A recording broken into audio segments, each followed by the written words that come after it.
on the GW, the George Washington Bridge. Granted, it's one of the busiest bridges in the world. I think 300,000 cars a day go over the GW Bridge. But really, this is a top story. Some, a 2-3 rung down aide decides to have political payback, and this is what all the networks and all the news agencies are going to spend all their time and resources on. Let me tell you what my appraisal of this story is in a word: stupid. This is why the mainstream media is losing viewers, losing credibility, and losing its relevance. Look over here, look over here, look over here. Hey, here's a story for you. New York and New Jersey have, two of the highest deaths at the state level of any states in the union. Some of the highest. They're drowning in billions and billions of dollars in red ink. And this is your big story. You're going to dig into this? Really?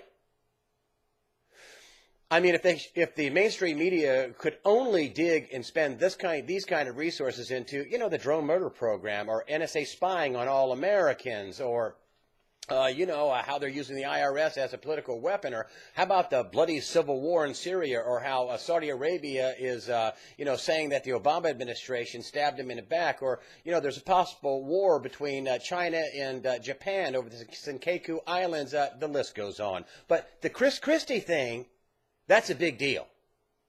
They're going to leave no stone unturned and no email unread. They're really going to go after this. Yes. Look over here. Look over here. Look over here. Speaking of which, here's another, I've said this from the time I've been on with USA Watchdog, that there is no real recovery. And I've had sources and interview subjects, former Assistant Treasury Secretary Paul Craig Roberts, no recovery. John Williams, shadowstats.com, just this past week, no recovery. But yet, hey, here's the job situation. The job growth's looking better and better. Look at that. It's looking good, folks. It's looking better and better. Who cares if the labor participation rate is bouncing around 30-year lows? That's people who aren't looking or aren't counted for jobs, underemployed, unemployed.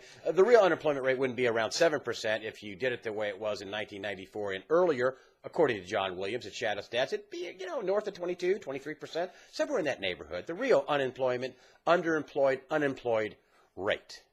That would be the real rate. And who cares if those jobs are part-time and low-wage paying jobs? Jobs are getting better and better. It's just getting better and better. The recovery.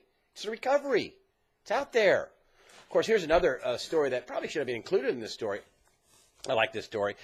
This is kind of sad, too, because if you look right here, Macy's, right here, Macy's is laying off 2,500 people. Here we go. Let me get it in focus here for you. There you go. 2,500 jobs. For profitability, that's why they're spending it, for profitability. So let me get this straight. You're selling one of the nation's largest retailers is selling so many products, so many things that they have to lay off 2,500 people and close 5 stores. That's growth. That's a good economy. Granted, I know some of it went to online sales, but still, that's being spun as profitable. They're selling so much stuff that they got to lay people off and close stores? Really? Janet Yellen is the new Federal Reserve chief, and in her first Time magazine interview, Janet Yellen, I'm going to read you her quote.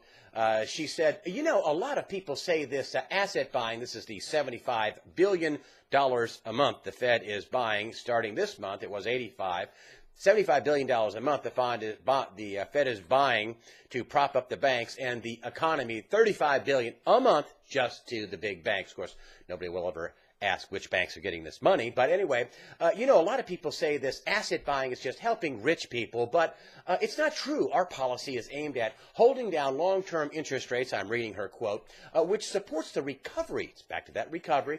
It supports the recovery by encouraging spending. Well, I guess Ms. Yellen didn't see that Ms. Yellen and Time, didn't see that op-ed piece in the Wall Street Journal back in November by former Fed official Andrew Hazar. He was in charge, at least in part, of the bond buying program, and he made a public apology. He did an op-ed piece and then also went on CNBC and made a public apology by saying, and I quote, I'll read his quote, "The central bank continues to spend QE as a tool for helping Main Street.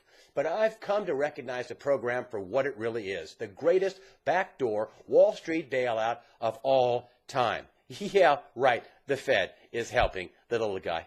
That's rich. Time magazine, you should be ashamed of yourself for not bringing this up in her story. That was a puffball piece. You're not a news organization. Wake up. You're a spin doctoring device. And the government wanted that. Another, or one that works, helps push the government, recovery. QE is helping little people, idea here. It's another week, and another pretty big fine for JPMorgan. Here it is. I mean, it's again, JPMorgan's Madoff penalty tops $2.5 billion. Now, part of this is restitution, but part of it is to settle criminal charges. Criminal charges. This is a $65 billion fraud. You've heard about it by Bernie Madoff and crew, his business. $65 billion. People took a pounding. They lost. Some of them lost everything. And JPMorgan gets to get their checkbook out and write a check and settle criminal charges. Boy, I bet you Bernie Madoff would have liked to have gotten his checkbook out and written a check to settle criminal charges instead of spending the rest of his life in jail. Now, let's add up some of these penalties and losses and restitution. $2.5 billion in restitution and losses. And remember that London whale trade where they lost $6.2 billion and paid another all total of more than $1 billion and about $7.2 billion. Oh, and then the mortgage mortgage bond deal, which they still face pending criminal charges. The civil penalty was $13 billion, 2.5, 7.2, 13 billion. Isn't that almost 23 billion? 22.7, 23 billion, almost 23 billion dollars in the last year alone in losses, restitution, penalties. And there's still an ongoing criminal investigation, and that $13 billion that JPMorgan paid did not release them from possible criminal charges. Okay, two questions. Why don't any bankers get charged or criminally or go to jail? That's number one. Number two, how does Jamie Dimon still have a job? How does he still have a job? Hey, well, here's where the USA Today put the story. Here's the money section, USA Today. And they made sure they put it on the back page, above this little advertising, on the back page of, that's the $2.5 billion Madoff. It's like 2.6, they're saying, nearly. They put it on the back page of USA Today. Of course, I'm sure that the ongoing business relationship that JPMorgan has with Gannett, who owns USA Today, and also their shareholder in USA Today, I guess that wouldn't really affect anything. Here's this guy, Michael Wolff. Okay, he's Billy Badass. Hey, Michael, here's a story idea. How can a CEO still facing, his company still facing possible criminal charges, and he sits atop of a company that lost nearly $23 billion in fines, restitution, and trading losses. How does Jamie Dimon still have a job? That's a good one for you, isn't it? That's a good one. It's a good story. You think USA Today is going to cover that story? You think Michael Wolff's going to cover that story? I hope you do, Michael. I think you're a good guy, but I don't think your company will allow you to do that. And finally, just two more side notes. The UK Royal Mint ran out of its 2014 sovereign gold coins. They're called sovereigns, but they ran out of their 2014 sovereigns gold coins. What is this, a week into 2014? They're outdone. The UK Mint was quoted by saying, the reason why we're out is because of exceptional demand. You think? You print tons of money and your economy's in the tank and you're looking at printing tons more money and people are rushing to go buy gold. Here's another side note across the pond.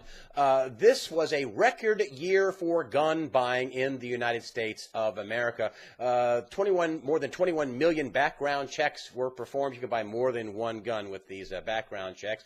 More than 21 million background checks were performed, and a record number of guns were sold in the United States of America in 2013. Maybe people on both sides of the ocean aren't that stupid, and maybe they're starting to wake up. I certainly hope so. That's the way I see it. I'm Greg Hunter. Thank you so much for commenting on the site. Thank you for using the donations button. You all go out and have a nice weekend.